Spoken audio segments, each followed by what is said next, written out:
안녕하세요. 이번 시간에는 C샵에서 비동기를 사용할 때 왜 캔슬레이션 토큰을 통해서 취소를 하는가에 대해서 알아보도록 하겠습니다. 일단 간단한 폼을 만들어 놨고요. 한번 실행을 해 볼게요. 자, 이 상태에서 시작을 누르게 되면은 진행률이 이렇게 천천히 오르게 됩니다. 그리고 밑에 프로그레스 바는 진행률이 떨어지게 됩니다.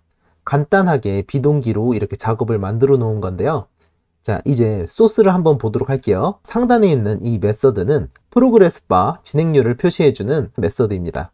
그리고 시작 버튼과 취소 버튼이 존재합니다. 자, 시작 버튼에서는 토큰 소스를 먼저 만들고요. 그 토큰 소스 안에서 캔슬레이션 토큰을 가져옵니다. 두 클래스가 있는데요. 이 클래스 안에 run이라는 메서드에 토큰을 그대로 넘겨줍니다. 각 클래스를 한번 살펴보면요. 자, 0 to 100 매니저를 살펴보면요. 카운트 멤버 변수가 하나 존재하고요. 이 카운트는 0부터 100까지 카운팅을 할 겁니다. 그리고 카운팅이 될 때마다 카운트 액션을 통해서 대리자가 전달을 해주고요. 그리고 루프문 안에서는 토큰을 통해서 혹시라도 취소가 되었으면 빠져나오게끔 작업이 되어 있습니다.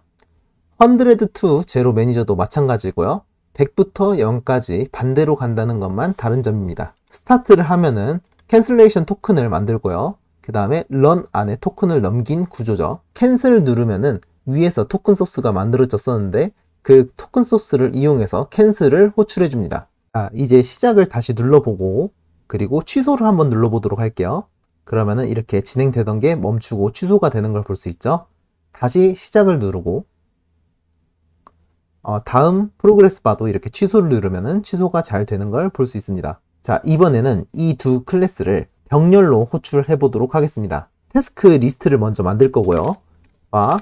태스크스 리스트 태스크 객체를 먼저 만들겠습니다. 그리고 태스크 1이라고 하고요. await는 지워주도록 할게요. 그리고 태스크 2를 이렇게 추가를 해주겠습니다. 그리고 태스크스에 해당 태스크들을 모두 추가를 해주도록 하겠습니다. 그리고 태스크에 when all을 통해서 해당 태스크를 기다려 줄 거예요. 이렇게 한번 실행을 해보도록 하겠습니다. 이제 시작을 누르면은 병렬적으로 둘 다 진행이 되게 되고요.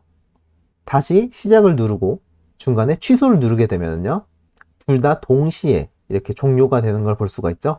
이 캔슬레이션 토큰을 사용하면은 병렬적으로 한꺼번에 취소를 할 수 있다는 점이 있습니다. 자, 그래서 캔슬레이션 토큰을 사용하는 이유 첫 번째, 작업 병렬 실행 제어가 가능하다는 점입니다. 자, 그리고 또 다른 장점을 살펴보도록 하겠습니다. run으로 들어가서 0부터 100까지 진행되는 매니저예요. 자, 여기에서 토큰을 사용할 건데요. 토큰에 wait handle이라는 프로퍼티가 있습니다. 그 안에는 wait 1이라는 게 있고요. 이 안에 시간을 입력할 수가 있어요. 5초 정도 wait 1을 추가를 해주고요. 그 다음에 루프를 돌게끔 만들어 보도록 할게요. 자, 이렇게 해서 한번 실행을 해보면은 밑에 100 to 0는 이렇게 진행률이 먼저 깎이는 걸 볼 수 있고요. 5초 후에 이렇게 시작이 되는 걸 볼 수가 있습니다. 자, 그렇다면은 여기에서 의문점이 하나 있을 건데요. 여기에서 스레드에 슬립을 5초 주면 되지 않느냐 라고 할 수가 있습니다. 자, 하지만 이 두 개는 아주 큰 차이가 있는데요. 이 스레드를 통한 슬립은 제어를 할 수가 없죠. 하지만 토큰을 통해서 이렇게 5초 동안 대기하는 것은 반환값이 캔슬 여부에 대한 반환값이 있습니다. 그리고 어떤 차이가 있는지 한번 보도록 할게요. 여기에 메시지 박스를 하나 추가를 해줄 건데요. 만약에 if cancelled 취소되었습니다 라고 메시지를 추가를 해줄 거고요. 자, 이제 실행을 한번 해볼게요. 시작을 하고 취소를 누르면은 바로 이렇게 취소가 되었다는 메시지가 뜨는 걸 볼 수 있죠. 이 시간 동안 대기를 하고 토큰에서 캔슬이 호출되면 바로 다음으로 넘어가고 이 캔슬드가 true로 반환이 되는 걸 볼 수 있습니다. 자, 한번 스레드로 한번 해볼까요? 자, 캔슬드는 잠시 이렇게 주석 처리를 하도록 할게요. 자, 이렇게 실행해 보면요. 자, 시작을 누르고 취소를 눌러도 바로 취소되었습니다 라는 메시지가 뜨지 않고 5초가 지난 후에서야 이러한 메시지가 발생되는 걸 볼 수가 있죠. 자, 이렇게 주석 처리만 해두고 놔두도록 할게요. 토큰을 사용하는 이유 두 번째, 작업 연기를 할 수 있다는 점이 있습니다. 세 번째 장점을 바로 알아보도록 할게요. 캡슐화입니다. 객체 지향 프로그래밍에는 기본적이면서도 아주 중요한 부분이라고 볼 수 있는데요. 이 토큰 소스 안에 캔슬은 메서드로 구성되어 있고요. 그리고 토큰의 is cancellation requested 이 프로퍼티는 값을 수정할 수가 없는 게터만 가지고 있는 프로퍼티입니다. 이 상태를 변경시킬 수 없게끔 안에서 멤버 변수가 존재하는데 그 멤버 변수는 밖으로 드러내지 않고 이렇게 캡슐화를 했다는 것은 사용자로 하여금 이 값을 실수로 변경되지 않게끔 할 수 있고요. 무언가의 호출에 의해서만 변경이 될 수 있다는 것을 알 수 있습니다. 자, 이제 캔슬레이션 토큰을 사용하지 않고 불리한 값만 이용해서 한번 작업을 해보도록 할 건데요. 그러려면은 여기에 프로퍼티를 하나 만들도록 할게요. 불리한 값으로 캔슬이라는 불리한 값을 하나 만들도록 하겠습니다. 그리고 이 캔슬이 if 여기에 캔슬이 호출된다면은 브레이크를 똑같이 해줄 거예요. 그리고 이 토큰 부분은 지금은 사용하지 않기 때문에 잠시 주석 처리해 놓도록 하겠습니다. 마찬가지로 100 to 0 매니저에도 추가를 해주도록 할게요. 만약에 다른 개발자가 이러한 비동기 메서드를 만들었는데 이 불리한 값을 cancel async라고 이름을 지정을 했다고 가정을 할게요. 그리고 cancel async 호출되면은 빠져나가게끔 만들어 보도록 하겠습니다. 자, 이제는 이 cancel async를 호출을 해줘야 돼요. 메인으로 들어와서 자, 이제 이 토큰을 사용하지 않고 이 안에 있는 cancel 프로퍼티를 변경해서 사용을 해야 되는데요. 그러려면은 이 필드 변수로는 사용을 할 수가 없어요. 그렇기 때문에 클래스 내 멤버 변수를 만들어야 되는데요.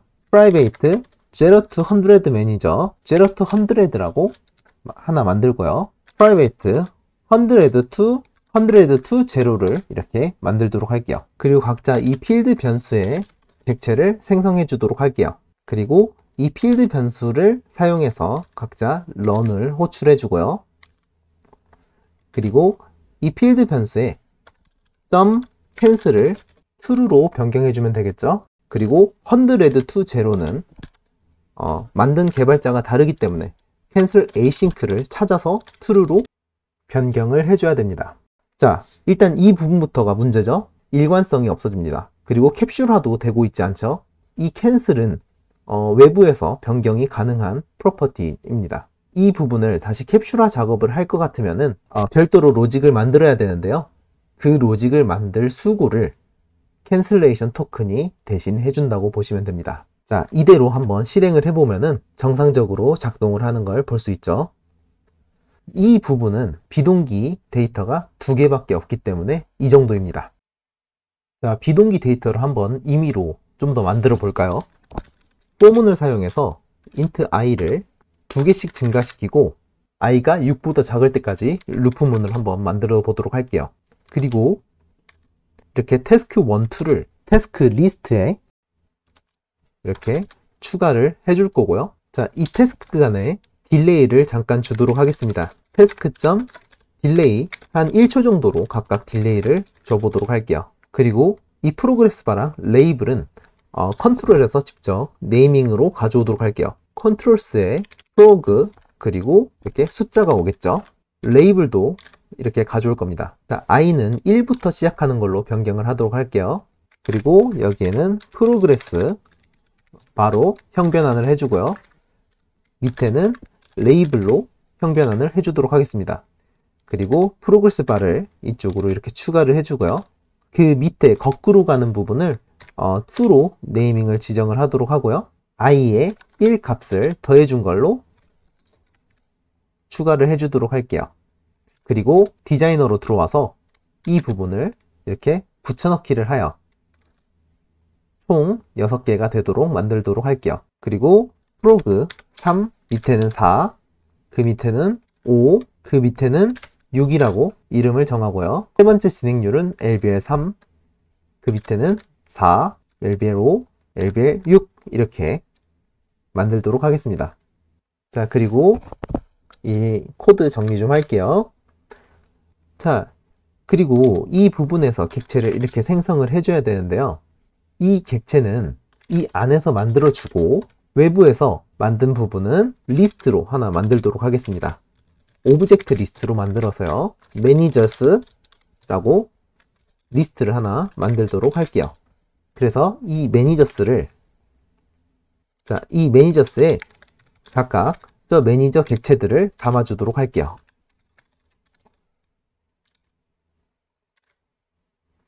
자, 그리고 이 매니저스는 이제 이 캔슬에서 취소를 모두 해줄 건데요. 매니저스에 for each 문을 사용해서 해보도록 할게요. 매니저라고 매개 변수를 만들고요. 이제 타입 체크를 해야 돼요. if 매니저가 is 0 to 100 매니저라면은 0 to 100로 이름을 추가를 하고요. 0 to 100 점 cancel은 true라고 해줘야 됩니다. else if 이번에는 100 to 0를 추가를 하고요. 이 100 to 0는 cancel async는 true라고 해줍니다. 자, 이렇게 작성을 하고 시작을 한번 해볼게요. 자, 이제 시작을 누르면은 이렇게 1초 간격으로 각자 이벤트들이 진행되고 취소를 누르면은 동시에 종료가 되는 걸 볼 수 있죠.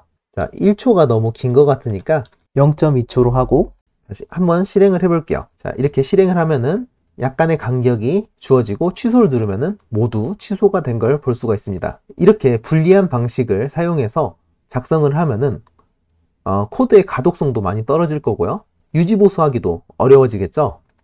또한 지금은 이 클래스가 2개라서 프로퍼티를 2개만 찾으면 됐지만 만약에 이게 수십 가지가 있다면은 각자 찾아줘서 그거의 캔슬 불리한 값을 할당해 줘야 됩니다. 엄청나게 수고스럽겠죠? 자, 이제 다시 지금까지 작성된 코드를 모두 지우고 토큰 소스를 사용하는 방식으로 다시 바꿔보도록 할게요.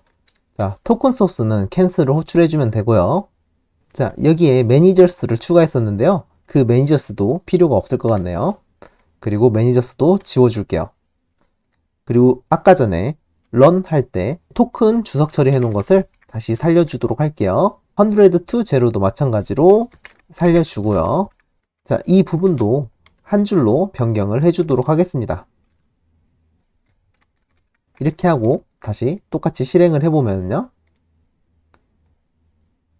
시작을 누르고 취소를 누르면은 이렇게 일괄적으로 토큰을 사용해서 병렬적으로 취소를 할 수 있었습니다. 자, 이렇게 소스 코드가 좀 더 간결해지고 가독성도 훨씬 뛰어나죠. 이 캔슬이라는 메서드를 호출하기만 하면은 그 안에 토큰을 사용해서 모두 동시다발적으로 병렬적으로 처리가 가능하다는 거, 그러한 장점이 있고요. 자, 그리고 한 가지 더 하나의 인터페이스라고 볼 수도 있겠습니다. 지금은 제가 직접 이 클래스를 만들어서 이 안에 이렇게 코드를 작성을 해놨지만 대부분의 단넷 개발자들은 비동기 취소를 구현을 하기 위해서 캔슬레이션 토큰을 매개 변수로 사용하는 경우가 많습니다. HTTP 클라이언트를 살펴보도록 할게요. 비동기 메서드를 하나 가져와 보도록 하겠습니다. get async라는 비동기 메서드가 있고요. 매개 변수는 URL이 하나 들어갈 거고요. 그 다음에는 캔슬레이션 토큰 소스를 매개 변수로 사용하는 걸 알 수가 있겠죠. 그래서 자, 이런 식으로 토큰을 추가해주고 이 토큰 소스를 이용해서 이 메서드가 너무 시간이 오래 걸리는 경우가 있다면은 다른 데에서 토큰 소스를 이용해서 캔슬을 호출해서 취소를 할 수 있다는 것이죠. 많은 개발자분들 사이에서 캔슬레이션 토큰을 사용하기 때문에 이 캔슬레이션 토큰은 일종의 인터페이스처럼 작동할 수 있다는 것입니다. 자, 이번 시간은 여기까지고요. 왜 캔슬레이션 토큰을 사용하는가에 대해서 어느 정도 이해가 되셨으리라 생각하고 이만 마치도록 하겠습니다. 다들 수고하셨습니다.